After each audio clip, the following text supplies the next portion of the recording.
সারি সারি বাঁশের মাচা। নদী হাওর থেকে মিঠা পানির মাছ এনে শুকানো হচ্ছে এসব মাচায়। প্রতি বছর সেপ্টেম্বর থেকে মার্চ পর্যন্ত চলে শুটকি তৈরির মহোৎসব। তবে এখানে পুঁটি মাছের চাপা শুটকি উৎপাদন হয় সবচেয়ে বেশি। দেশের গণ্ডি ছাড়িয়ে বিদেশেও রয়েছে ব্রাহ্মণবাড়িয়া আশুগঞ্জের শুটকির কদর। তবে মাচা তৈরি থেকে শুরু করে মাছ কেনা, শুকানো এবং রপ্তানি করতে প্রয়োজন হয় মোটা অঙ্কের পুঁজি।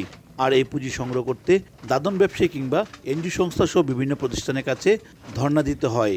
তাই উৎপাদন বাড়াতে সহজ শর্তে ঋণ চান শুটকি ব্যবসায়ীরা।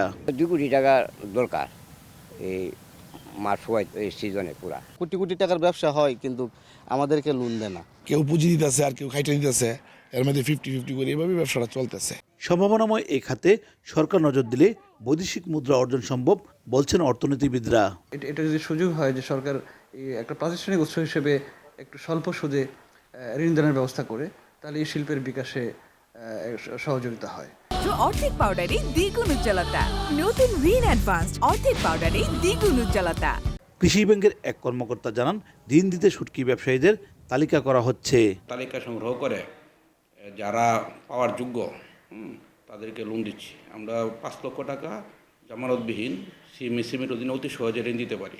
তারপর নারী উদ্যোক্তা যারা বাংলাদেশ ব্যাংকের নারী উদ্যোক্তা স্কিমের আওতায় আমরা 5% রেটে লোন দিতে পারি। শুটকি উৎপাদন করে জেলার 3 উপজেলার 500 পরিবার সচল রেখেছেন সংসারের চাকা। প্রয়োজনীয় পৃষ্ঠপোষকতা এবং সহজ শর্তে ব্যাংক ঋণের ব্যবস্থা করা গেলে বছরে অন্তত 200 কোটি টাকার বাণিজ্য হবে বলে মনে করছেন ব্রাহ্মণবাড়িয়া অঞ্চলের শুটকি মাছ ব্যবসায়ীরা। উজ্জ্বল চক্রবর্তী, সময় সংবাদ, ব্রাহ্মণবাড়িয়া।